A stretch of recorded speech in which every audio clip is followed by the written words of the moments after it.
We are the original Saturday Menudo Club, except no substitutes. Ya no más. Hi, I am Elsa. You are watching the Saturday Menudo Club ZoomCast with host Carmen Cavazos and co-host Andy Valadez. Please like, share, follow, and visit SaturdayMenudoClub.com. Ya no más. Stay hungry, my friends. All right, welcome to the Saturday Menudo Club ZoomCast. We wanted to come out with another profile on a special guest, Mr. Frank Salazar. Carmen Cavazos is not with us today, but due to the urgency of this communication, we decided to let me go and fly solo. So I'm technically your host. I'm here with my good friend and now ally, Mr. Frank Salazar. We want to bring a spotlight to people like yourself that are good citizens that care about the community, and we're so thankful for your support with the Saturday Menudo Club. So anyway, we have a hot topic. Everyone's talking about what happened with Charlie Kirk yesterday, and I think you've been making some observations that affect you and your family and where you live, and you wanted to say a few words about it just to get the information about what people can do about some of the comments and the things that people say online that is kind of sad, right? It's sad to see that people support this kind of behavior. But anyway, Frank, how you doing? Andy, I'm doing very good.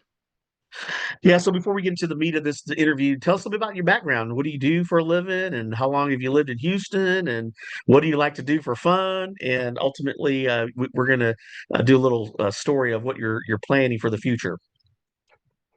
Well, number one, I was born in Houston, and I have a trucking logistics company that I have started a few years ago after I retired out of the oil and gas industry.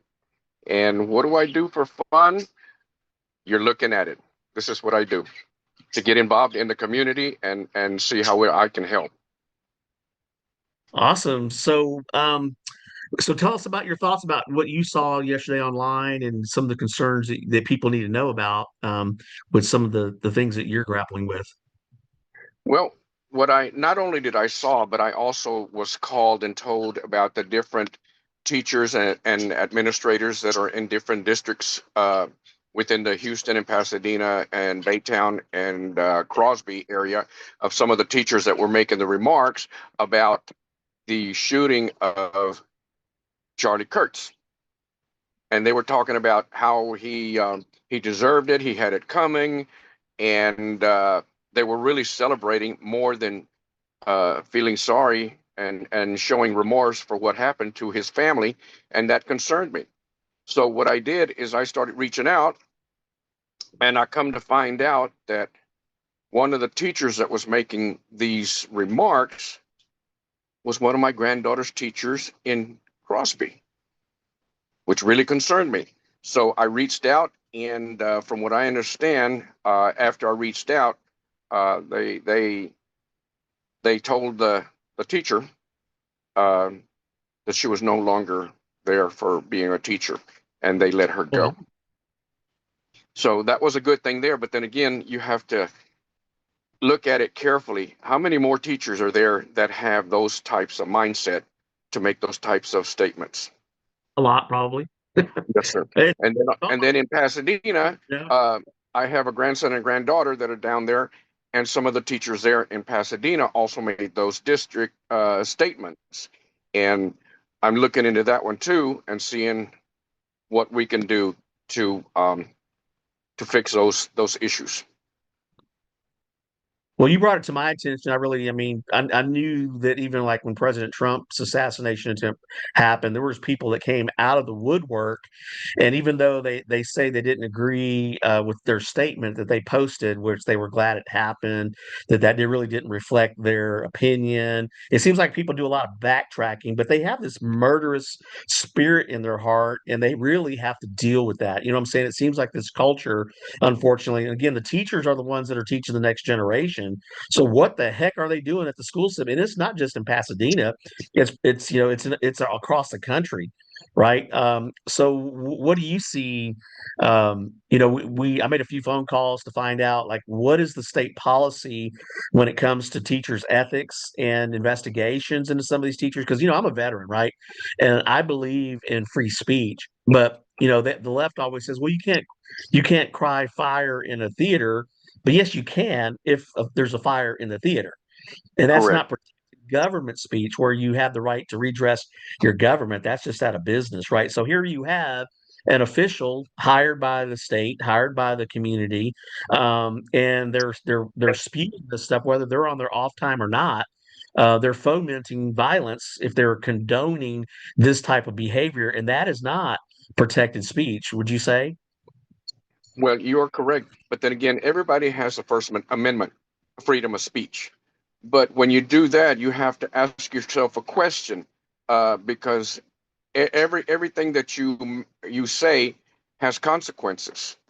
And the question that you have to ask is, what am I going to say? And is it going to help the situation, or is it going to inflame it and make it worse? So everything has consequences. And I'm not sure these administrators and teachers thought about that idea before they actually put it out on Facebook or X or whatever media they put it on, and put it out in the world for everybody to see. But So they're of the opinion that Charlie Kirk didn't have the right to say what he was saying, right? They're thinking that there's nothing wrong with what they said, but there is a difference. Would you say? you're correct about that, because again, I'll repeat myself. Whatever your statements are they going to help the situation, or they're going to make it worse? And the ones that I have seen, all they wanted to do was have their 15 minutes of fame and say whatever it is they're going to say, and just walk away from the situation.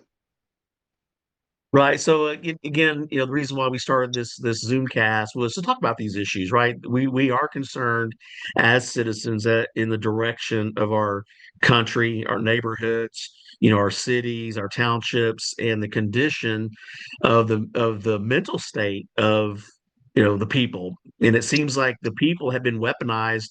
I'm talking about the people in general, the people that agree with murder happening in the streets and releasing criminals. They're the ones that seem to be the first to cry, just when they got their feelings hurt. And that's not the That is same. that you are absolutely correct, Andy.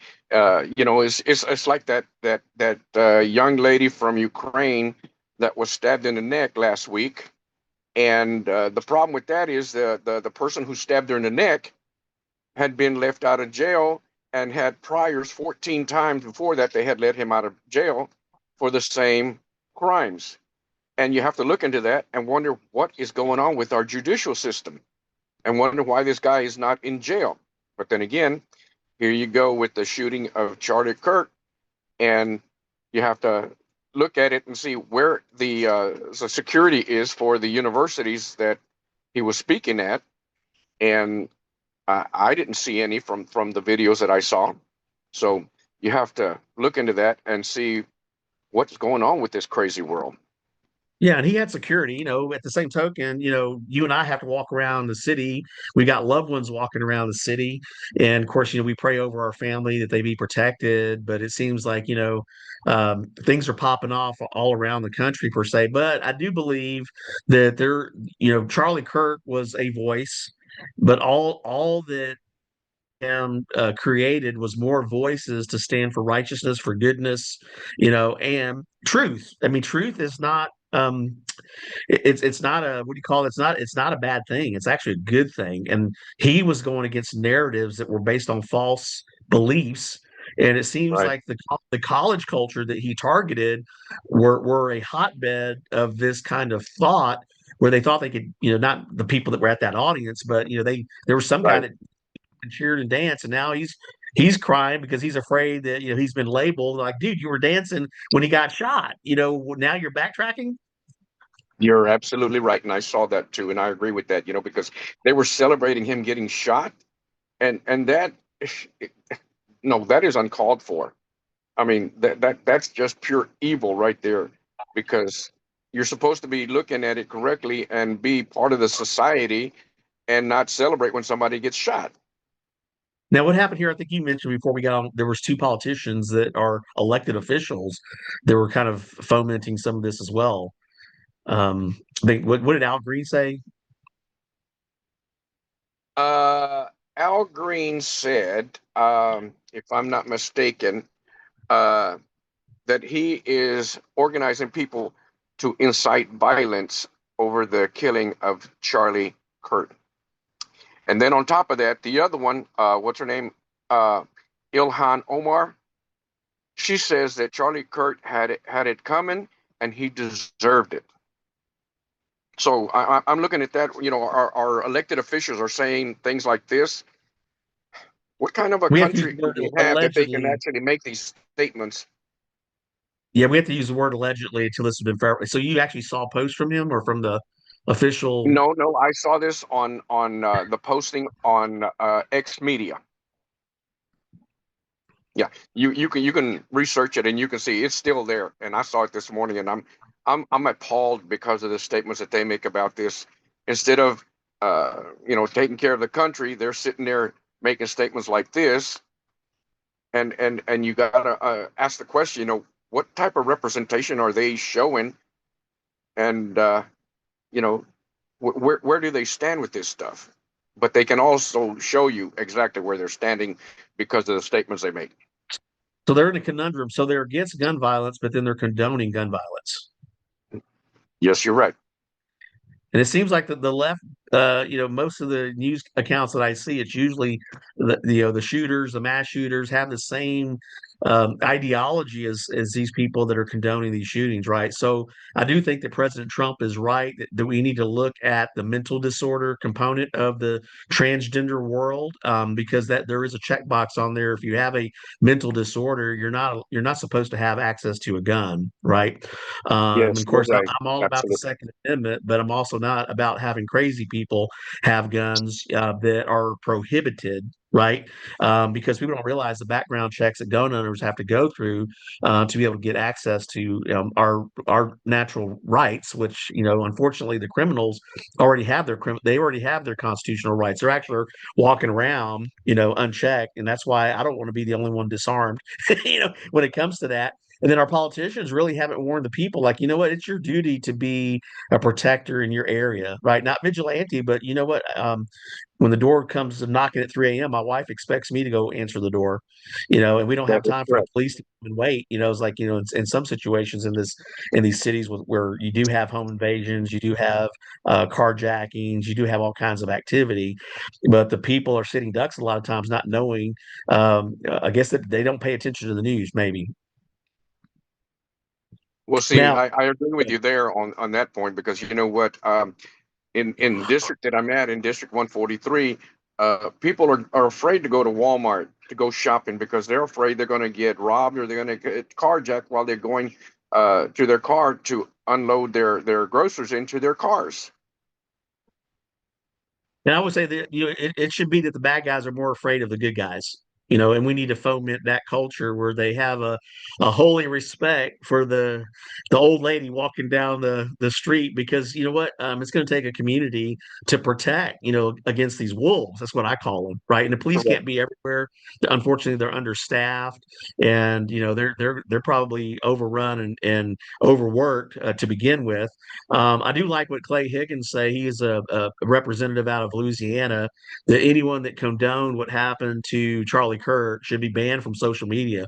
Period. Because that's fomenting violence. And if I posted something that was encouraging violence, I mean, they'd be knocking on my door right now, right? Conservative seems to get the quicker response, but yet the left gets a pass. They get a pass when they say I'll say BS, right? I'm going to keep this family friendly. But yeah, I'm angry. I'm upset with what happened. And I feel like a Charlie Kirk. I'm going to tell the truth. I've been telling the truth. And that's the whole, thing as a veteran. I really want to keep our country from a civil war. And when they let this kind of stuff happen, people get upset. They get angry, and the people that are calling for this type of violence, they need to be dealt with. They need to be fired. They need to be shamed, and they need to get sick of their mentality. Is what I'm seeing. Is like, what, they haven't gotten sick of themselves yet. You know, That is correct. That is correct. but And I what's agree with the everything that you've said. And you know, uh, the, the citizen in the country now, I mean, if you walk around with a gun showing outside of your shirt, all of a sudden everybody gets crazy and upset because you're showing your weapon on the outside of your clothes. But then again, they don't say anything about that when the criminal is out there with the handgun in his hand actually showing it. So You can't have one or the other. You know, you can either have citizens protecting themselves and protecting their family, or you're going to have the criminal out there taking care of the people, the honest people out there that are victims of their crimes. All right, so you're a concerned citizen. You've been around a while, so you've got some experience, some life experience. You're a business owner. You live in an area that you're concerned about. And you got family.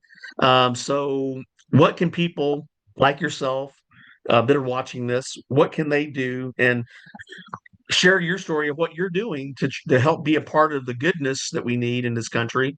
Good versus evil is what we're dealing with, really. When you look down at it, you have a certain worldview that seems to be fomenting violence, and then a certain worldview that says no, decency, hard work. Uh, let's reinforce the laws that we currently have so that bad guys aren't walking the streets. It's like common sense these days, but uncommon sense, right, is not common today. But these are values that you grew up with. How did you learn how to be a decent person, I guess? What makes you different, Frank?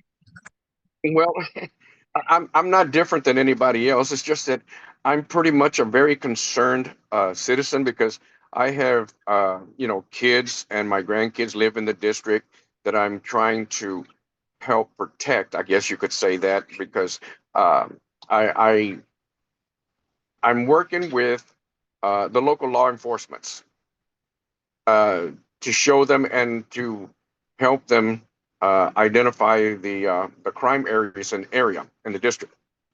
And they go and they investigate, and then they find what they're looking for, and they're well appreciated. But then again, that's just one instance, and this goes on all the time. And being a business owner in this area, I also have to protect my business from theft and vandalism because these 18 wheelers that we have, they're not cheap. And if you destroy any part of it, you're talking thousands of dollars to repair it just to get it back to the way it was before it was vandalized. So, I mean, I'm on both sides of this idea, not just of citizens, but my business also. And I was raised on the east side of Houston. Back in those days, you could leave your front door open and you could leave your keys in the car and nobody would mess with it. Nowadays, you have to bar your house and your windows in order for people not to break into your house.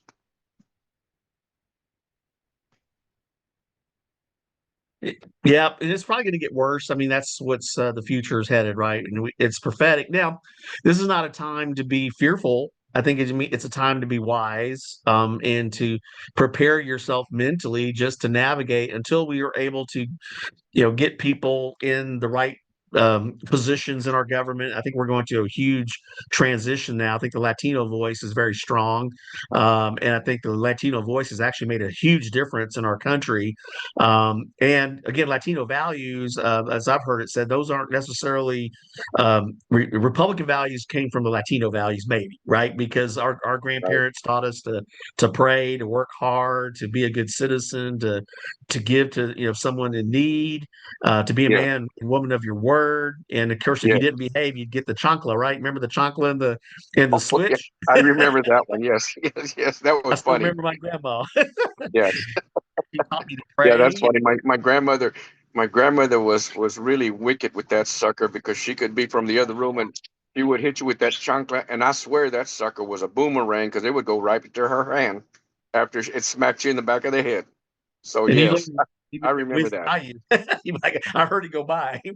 Okay, I'm not Yeah, doing that. yeah, yeah, That exactly. Yeah, wasn't abuse. That was just discipline. So it seems like, if a lot of kids are growing up and going out and fighting and committing crime, there seems to be a problem at home. Maybe it's the way the government has facilitated that, or parents having to work two jobs and they can't be at home with their kids. I mean, what do you think?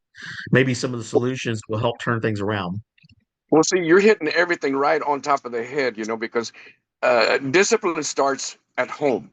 Okay, and since they took out corporate punishment from schools, kids act out, and the teachers and the administrators, they can't discipline these kids because they took out corporate punishment. And as much as I hated it, I was subject to corporate punishment when I was in high school. I hated it, But I tell you what, it straightened me up, and that's why I'm. Well, that's part of the reason why I am the way I am, because you know what, you have to have some sort of structure to show these kids of what to do and not to do. And you can't sit there and not discipline them and then expect them to fly right. And then when they do commit crimes, you can't say anything because it starts at home. It starts with the teachers and the administrators to show them what they need to do in order to be good, functional citizens in this country. Well, it seems like some of So, these teachers, Chancla, they haven't learned their lessons, but look at how good you turned out. well, this was a long lesson from way back in the 60s, you know, but yeah, Well, like I told I my think I turned out pretty good. Well, I told my dad he did his best with me. He was a hardworking guy, and I was kind of an unruly child. So he did. My sister said he was a thorough disciplinarian. He didn't miss a spot. But I Oh. joined the Marine Corps, and after I graduated from boot camp, I laughed with him. I said, "Look, Dad, I joined the Marine Corps so I wouldn't have to take orders from you anymore." Right? So there seems to be this rebellion against authority, and I think like President Trump represents authority and accountability, and people just do not like. Charlie Kirk also represented an authority voice of righteousness, and people didn't like Yes, accountability like that, yes. but that's okay because this is a real world and we do have responsibilities. We do have duties to be good citizens and to not get it twisted and confused and do what's right. Unfortunately, it seems like our school system is weaponizing these kids when, they should just be teaching reading, writing, arithmetic, and being, productive citizens. That is correct. What you just said, you know, and I agree with you. Everything that you just said, and you know, just a concerned citizen and a business owner in the district. I keep working with everybody, and you know, running for public office. I'm looking to work with the governor, the local law enforcement, the legislators. Uh, you know, to look what can be done about attending for the crime and the drugs that are in this district, and see how we can prevent things from happening here. Well, yeah. So let's talk about you're running for office. Which district and what is a brief about the district that you're running in and why you're running. Well, I'm running for State Representative District 143, and the reason I'm running is because I'm sick and tired of uh, no representation. The current incumbent, nobody knows who that person is. The crime is rampant. The drugs are rampant. The economy, there is no economy in the area. Um, we have banks that are closing down. We have major grocery stores that are closing down. We have golf service stations closing down because there is no economy in the area. And the people here, I hate to say it, but they live on public assistance and unemployment because there are no jobs in this district.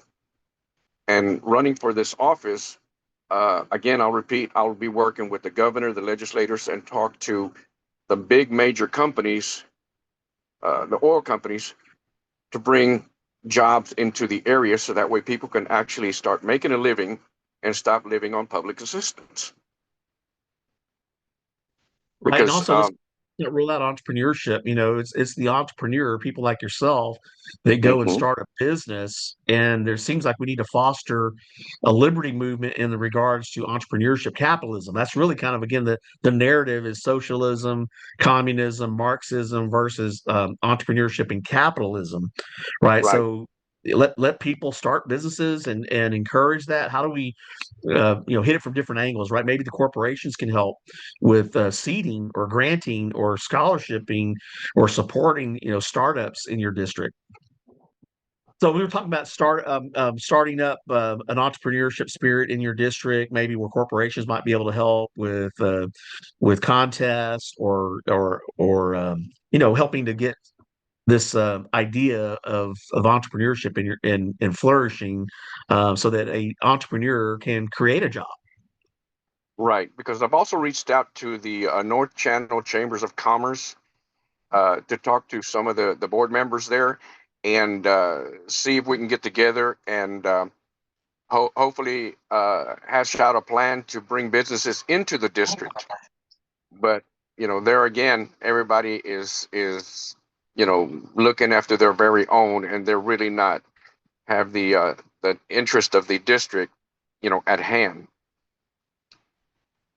Well, again, we just want to have you on and talk about some of the issues. Frank, if someone wants to get in contact with you, what's the best way to do that?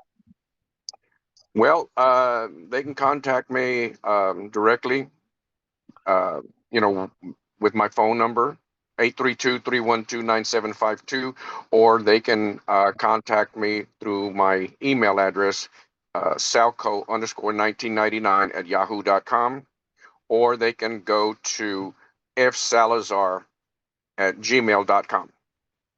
All right, so you're planning on being at our next Saturday Menudo event on September 20th at the El Tiempo on Navigation. Man, I love that place. Great food, great camaraderie, great networking. So if you wouldn't mind, be prepared to give us an update on what's going on with these teachers, because we do want to make this a known fact. I'm going to put a link to the teachers' ethics and the investigations where you can actually, if you see, capture the screenshot, so that way you have evidence of what they've done. And hopefully, these examples, you get fired from your job, other people are seeing that, and hopefully that'll shock their conscience. It's like, dude, you can't be doing this kind of stuff. And what made you think that you had the right to foment violence and encourage it? And not only that, these kids are looking up to you as an adult, right? Exactly, because I reached out yesterday to one of the council members in Baytown, and they got back with me this morning, and we discussed, some of the issues that we were talking about just now about the teachers and expression of their ideology, and that was a very grim conversation because they have connections with the school boards, so I'm not sure if they're going to be disciplined or what is going to happen, because of their ties for the district. So we're looking into that and seeing what can be done to remove these teachers from, being in the school system. Disciplined or something, or reprogrammed. Yeah, The left always talks you're about right. reprogramming, right? It's like whatever Yes. your thinking process is, man, you went way off track, and they need to be retaught. Even teachers can be Yeah, taught, right? re-educated or something, because Yeah, uh, I look at it like this. I mean, these are the teachers and the administrators, and these are the types of conversations that they put on the internet, and we're supposed to entrust our children to these people. No, these are our children, our future, and they're going to sit there and show them, the ideology that they have. Our children are looking at this and they're saying, well, if the teacher can say that and get away with it, well, maybe I can get away with it. No, no, we have to set things correctly and set it straight, because no, you can't say things like that and incite violence and then expect for people not to react to it. yeah. I remember my own girls were in the school system, and I wasn't aware of what the weaponization they were doing. But I had a Trump sign in my yard, and I come home, my sign's gone. And I'm asking my girls, hey, where's my sign? Well, Dad, we have friends and we support Bernie Sanders. I'm like, look, I don't mind if you put Bernie Sanders sign out there, but you got to do what I did. You got to go get your sign. But in the meantime, give me your phones. In the Right, meantime, put up my sign. You just right, violated my freedom of speech. I'm not going to violate yours, but you're going to have to do the right. work. Go get your sign. And well, guess what? They never Exactly. they never did their research to go get their sign, but they learned a very, very valuable lesson.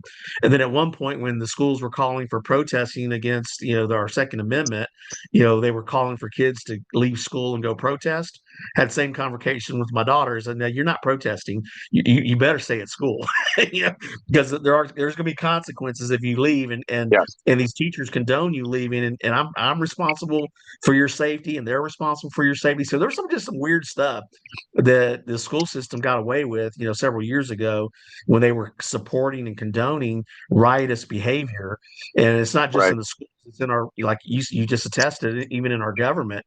You got legislatures that are, I guess they haven't connected the dot on why we're in this caustic environment that they've been calling for. Yes, And you're right I about think that one. President Trump's going to have some more to say about it. I think the stronger voices like you at the grassroots level, we need to give support to you. We need to be the wind behind your back, and let's get you elected. And you know what? I appreciate that, You got and firepower thank you behind again you. for the invitation to speak on the 20th. And I look forward to that, and I'll bring all of the information that I have, and I'll Yeah. be presenting to you that Saturday. And I look forward to to talking to everybody. All right. So my name is Andy Valadez. I've been hosting today for the Saturday Menudo Club ZoomCast. My host, Carmen Cavazos, couldn't be with us today, but we wanted to get this message out. Our guest, Frank Salazar, who's also running for office, HD 143. You can go to Saturday Menudo Club, and we have a link to our playlist. So these are all archived, and we encourage you to share these ZoomCast. It's very timely and important information that we want to share. And we thank you again. We're always looking for guests as well. So reach out to us on our website. We have Elsa. You met Elsa, haven't you? Yes, I already have. Yes, Yeah, she's very sweet, nice right? lady. Very nice lady. She's our Yes. she's our avatar. So and you can call her anytime at the website and she'll take messages. But thank you again, Frank, for being on this Zoomcast. I thank you for the invitation to let me address these issues that are very concerning in the district. All right. And again, our rally cry at Saturday Menudo Club is Ya no mas. That's it. We're done.